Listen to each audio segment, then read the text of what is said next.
Hello Taurus, Sun, Moon Rising, and Venus Signs. Kamusta kayo?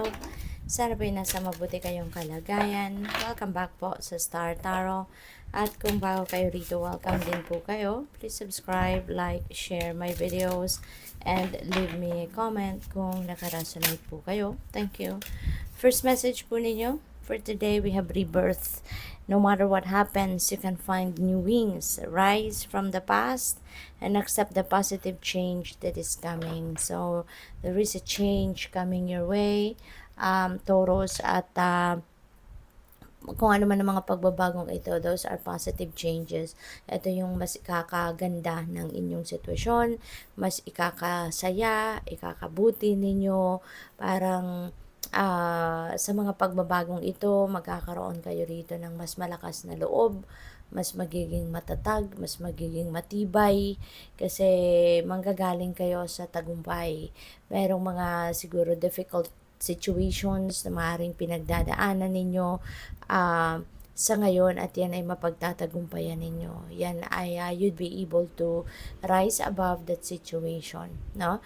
Kaya kung ano man yan, good for you. Kasi magkakaroon ka dito ng lakas ng loob, tiway ng dibdib, na malagpasan din, no? Yung mga susunod pa na mga challenges sa buhay.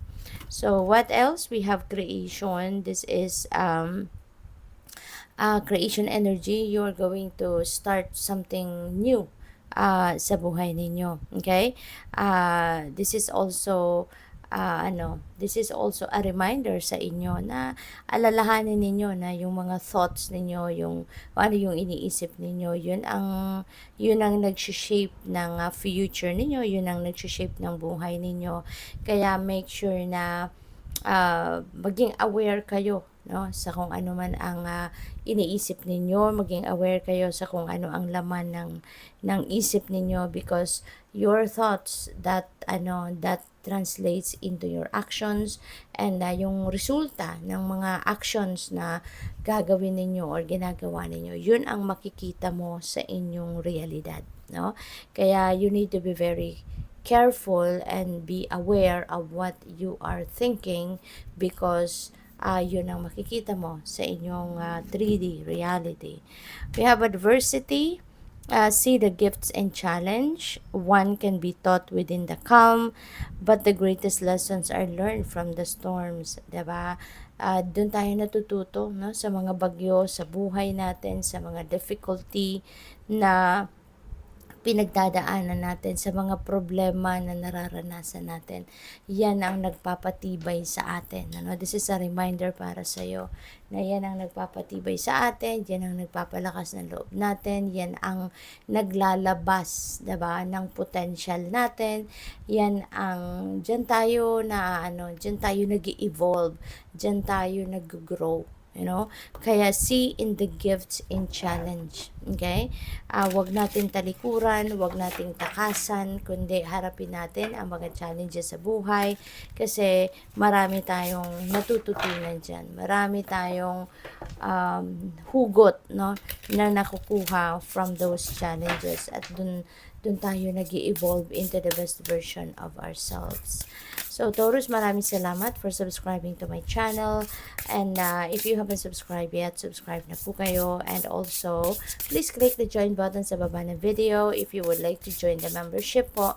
Thank you. And maraming salamat for those who are not skipping the ads. Thanks for your time and your support. At saka sa mga cross-watchers natin, maraming salamat po for being here.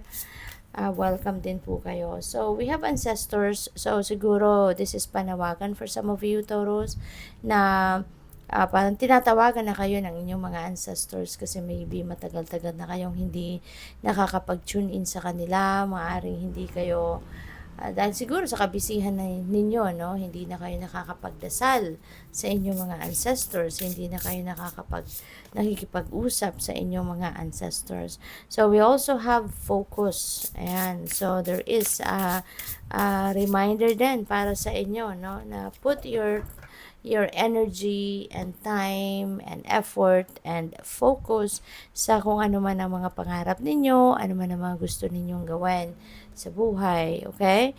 Kasi Kung mayroon man kayong mga dreams, no, na gusto ninyong ma-achieve, if you are not focused on achieving that, hindi kayo nagfo-focus sa mga dapat gawin, sa mga bagay na yan. So, you can't expect, no, na ma-achieve mo agad yan. Kasi kung distracted ka, 'di ba? So, sayang ng effort mo. Kasi kung distracted ka, you will be here and there. 'Di ba? So, imbis na makapag-focus ka 100%, no? Kasi kapag mag-focus ka sa ginagawa mo, sa gusto mong makamit, 'di ba, mas mabilis kang makakarating doon sa goal mo. Pero kung distracted ka, 'di ba? So, imbes na matapos mo kunyari yan in like couple of months, no? Baka yan ay abutin ka ng 6 months or longer than that, 'di ba? Kaya focus kayo, okay? Be laser focused on whatever it is that you are doing, all right? Para matapos mo agad. We have adaptability, so this is really beautiful kasi mukha naman ano, na you are very flexible, you are very adaptable. And isa din yan sa ingredient, no? Or isa yan sa mga ingredients of a successful ano, endeavor or venture, no, na you will get to where you need to be kung ikaw ay adaptable, kung ikaw ay magiging flexible. Kasi imbes na kukontra ka, imbes na pipigilan mo or papakialaman mo, mag insist ka sa kung anong gusto mo, 'di ba?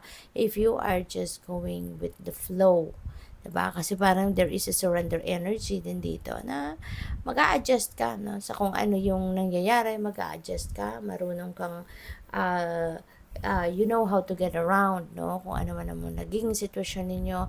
So, for sure, malapit ka sa inyong tagumpay or makakarating ka sa inyong tagumpay, sa inyong mga goals. Kasi, hindi ka kumukontra, no? Sasabay ka lang sa agos ng buhay. So, good luck po. Thank you for watching. Love and light. Namaste.